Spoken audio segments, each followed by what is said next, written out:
हमारे साथ बातचीत करने के लिए कांग्रेस के वरिष्ठ नेता सलमान खुर्शीद साहब हैं। बहुत स्वागत है और कीमती वक्त देने के लिए सर प्रचार के बीच में बहुत शुक्रिया आपका। अब तक हमने देखा मध्य प्रदेश, छत्तीसगढ़, राजस्थान हर जगह कैंपेन था। अब जो कंसंट्रेशन है सारा वो हैदराबाद है, तेलंगाना में।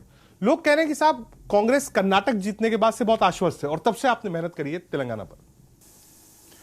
देखिए, कुछ हद तक की बात तो सही है, क्योंकि एक चारों तरफ निराशा सी फैली हुई थी और जब भी कभी हम देश में चुनाव हारे हैं तो हमेशा साउथ ने हमको कहीं ना कहीं सपोर्ट किया और हमको थोड़ा सा हमारा वर्चस्व संभाल के रखा।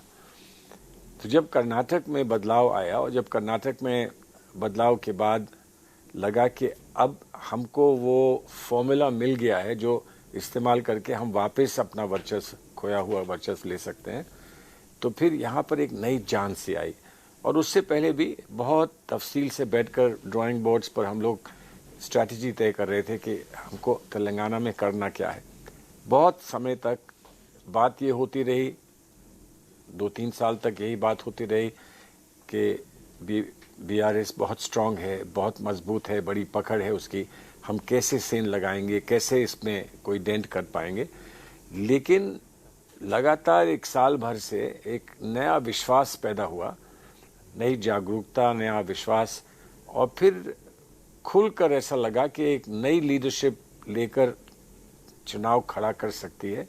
और वही हुआ, वही देखने को मिल रहा है कि आत्मविश्वास से ये चुनाव लड़ा गया है, बड़ी मजबूती से लड़ा गया है। तो जाहिर है जब हम देखते हैं कि करंट चल रहा है तो फिर चारों तरफ से लीडरशिप आती है, जो अब और जगह से लोग फ्री हो गए हैं, वो लोग यहाँ आ रहे हैं और कोशिश कर रहे हैं कि एक बार दिखा दें कि बीआरएस के 10 साल का जो भी समय गुजरा है उसके बाद अब कांग्रेस का समय आया है। ठीक है सर, आप भी यूपीए में गवर्नमेंट में कैबिनेट मिनिस्टर थे। लोग हमेशा ही जानना चाहते हैं कि आपकी सरकार ने फॉर्मेशन कराई तेलंगाना की, तेलंगाना आपकी ही रेजिम में बनाया गया।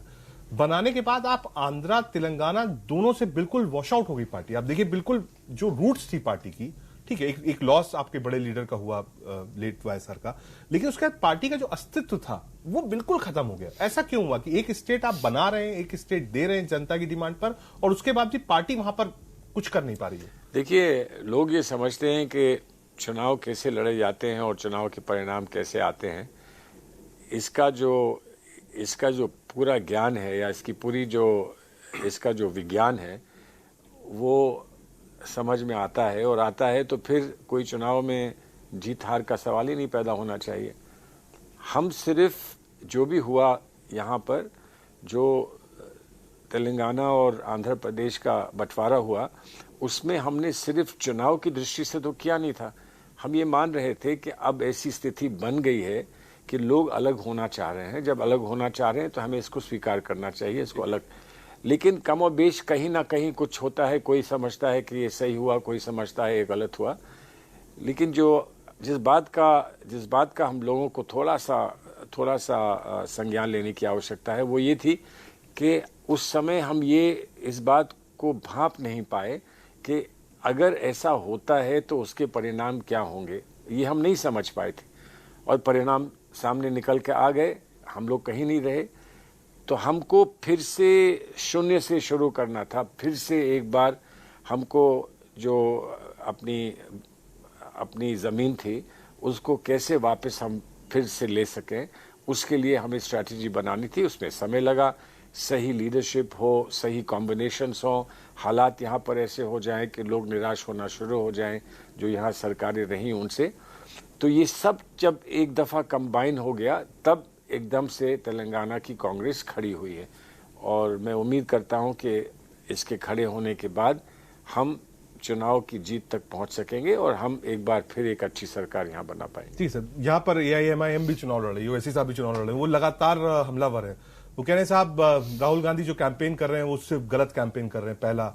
दूसरा, वो कह रहे हैं कि साहब जो वादे हैं वो पूरे नहीं होंगे। तीसरा, वो चैलेंज कर रहे हैं, कहा आप आइए हैदराबाद से लड़िए चुनाव, क्यों नहीं हैदराबाद लड़ते हैं। और वो कह रहे हैं कि साहब अगर वो बार बार कहते हैं कि साहब कि मेरे ऊपर आरोप लगता है कि मैं कांग्रेस पार्टी को हराता हूं, तो कहा साहब मैं तो लड़ने नहीं गया था लोकसभा की सीटें अमेठी में, तब क्यों हार गए? नहीं, देखिए ये तर्क इधर के उधर के करना ये कोई सब्सटैंटिव या कोई ठोस बात नहीं होती है।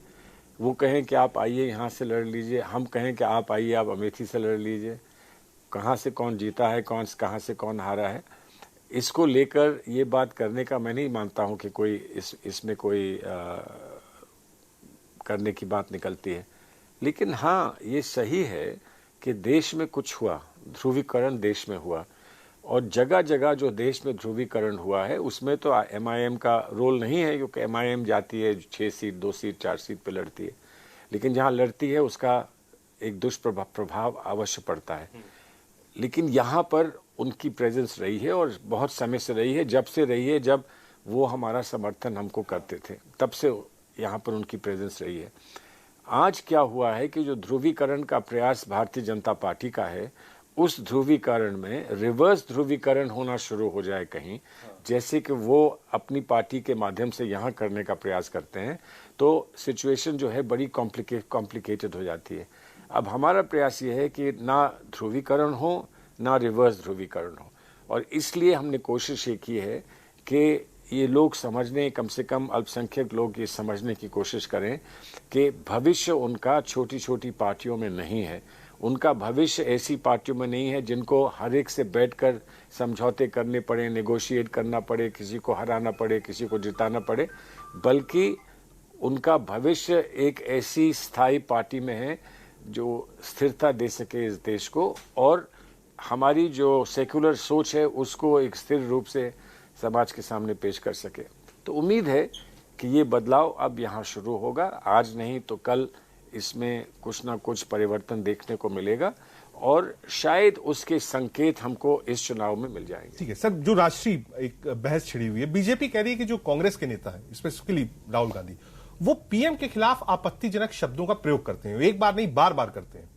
बीजेपी इसका जो प्रचार है वो ये कहना है कि साहब आप पीएम को कम से कम टारगेट मत करिए, और जो शब्दों का चयन है वो करिए। जैसे जो पनौती शब्द है उसको लेकर बहुत हमलावर है, और इलेक्शन कमीशन ने नोटिस भी दिया। वो हमलावर हैं और इलेक्शन कमीशन ने नोटिस दिया है, ये सही बात है, लेकिन उसका जवाब भी दिया जाएगा। इलेक्शन में जाकर क्या कहा जाए, क्या सीमाएं हैं इलेक्शन में अपनी बात कहने की, वो तो कभी किसी ने स्पष्ट किया नहीं है। देखिए, हम शिष्टाचार में बैठकर कहीं किसी से क्या भाषा इस्तेमाल करते हैं वो, और चुनाव की जो उत्तेजना होती है और चुनाव का जो वातावरण होता है उसमें क्या कहा जा सकता है। आप जाकर सिर्फ इफ एंड बट नहीं कर सकते हैं, वहाँ जाकर आप सिर्फ एक्सक्यूज मी नहीं कर सकते, वहाँ जाकर आपको सीधे सीधे वार करना पड़ता है, और ये वार क्या गलत है या सही है ये जनता तय करती है। तो कुछ सीमाएं स्पष्ट हो जानी चाहिए कि आप किस चीज को कह सकते हैं, आप गलत बयानी ना करें। ओपिनियन देना एक बात है, ये आपकी राय है, ये आपका ओपिनियन है, वो एक बात है। आप कोई तथ्य कह रहे हैं जो झूठ हैं, जो सच नहीं है, जिनमें सत्य नहीं है, तो वो दूसरी बात है। तो जब कोई किसी से कहता है कि ये व्यक्ति जो है ये हमारे देश के लिए अच्छा नहीं है, आज के वातावरण के लिए अच्छा नहीं है, तो वो ओपिनियन होता है। वो वापस जवाब में ये कह सकता है कि नहीं मैं अच्छा हूं, तो उनको अच्छा कहने से कोई नहीं रोकता। दूसरे को ये कहना कि ये अच्छा नहीं है, उससे नहीं रोकना चाहिए। अब रही बात इसका निर्णय कौन देगा, इलेक्शन कमीशन को देने का अधिकार है, लेकिन इलेक्शन कमीशन नोटिस दे उसका भी तो बहुत बुरा असर पड़ता है कि इलेक्शन कमीशन का नोटिस आ गया एक्सेट्रा। दूसरी बात यह है कि शब्दावली का ही अगर प्रश्न उठता है कि क्या शब्दावली का प्रयोग हो रहा है, तो दूसरी तरफ से जो प्रयोग हो रहा है उसका क्या होगा। प्रधानमंत्री को भी वो शब्द नहीं इस्तेमाल करने चाहिए जो एक प्रधानमंत्री के लिए शोभा नहीं देते हैं।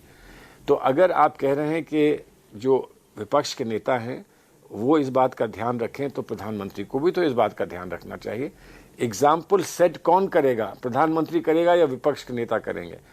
शुरुआत कहां से हुई है, कौन सिर्फ इस ऐसी बातों को लेकर सीधे सीधे प्रहार करता है, इस पर भी चर्चा होनी चाहिए। उनको भी बुलाइए, उनको बैठाइए, उनसे भी पूछिए उन्होंने ये क्यों कहा, फिर हम भी जवाब देंगे कि हमने क्यों कहा। कहां पर लाइन खींचनी है तब ये तय हो, और इसमें अगर संभव हो तो फिर कोर्ट को भी निर्णय लेना चाहिए कि हमको क्या कहने का अधिकार है। एक आखिरी सवाल आपसे सर, ये जो 5 राज्यों के चुनाव है इसमें कांग्रेस को आप कहां देखते हैं और इसका इंपैक्ट आने वाले लोकसभा इलेक्शन? देखिए, आने वाले लोकसभा पर इम्पैक्ट होगा यकीनन अगर हमारा अच्छा प्रदर्शन होता है, जो मैं मान रहा हूं कि हो रहा है, दुनिया मान रही है कि हो रहा है। अब कोई कहता है कि 3 हैं कि 4 हैं कि 5 हैं, उस संख्या में हम ना जाएं, लेकिन जो एक जनरल इंप्रेशन है वो ये है कि कांग्रेस एक बार फिर बहुत तेजी के साथ आगे आ रही है और इसकी घबराहट भारतीय जनता पार्टी को है। तो जहां हमारा और भारतीय जनता पार्टी का सामना है, वहां यकीनन भारतीय जनता पार्टी को मात देखनी पड़ेगी। हमारा बढ़ता हुआ जो हमारा वो है, हमारी तस्वीर है, वो आपको चारों तरफ देश में दिखेगी। इसका प्रभाव 2024 में होना चाहिए, लेकिन 2024 में एक और बड़ा प्रस्तुति है देश के लिए, वो इंडिया अलायंस है। इंडिया अलायंस स्पष्ट करता है कि जो भारतीय जनता पार्टी अभी तक अपना वर्चस्व बनाए बैठी है, उसके लिए जो संख्या है, वोटों की संख्या उसके पीछे है, वो 40% से ज्यादा नहीं है। तो उससे कहीं ज्यादा 60% लोग जो हैं वो भारतीय जनता पार्टी को वोट नहीं दे रहे हैं। ये क्या, अब इस चीज को आप किस तरह से उजागर कर सकते हैं और इस चीज को जनता समझ लेगी तो फिर जनता का क्या निर्णय होगा, ये सब सामने आप रखें तो यकीनन अभी जो होगा उसका प्रभाव 2024 में पड़ेगा और 2024 में होगा उसका दूरगामी प्रभाव पड़ेगा। बहुत शुक्रिया हमसे बातचीत करने के लिए। सलमान खुर्शीद साहब साफ कह रहे हैं कि ये जो इलेक्शंस है ये कांग्रेस और बीजेपी के बीच में मुकाबला है। रिजल्ट 3 तारीख को सबसे पहले इंडिया न्यूज पर, और इसका इंपैक्ट 24 के चुनाव में पड़ेगा। For more such videos, subscribe to the NewsX YouTube channel, hit the bell icon.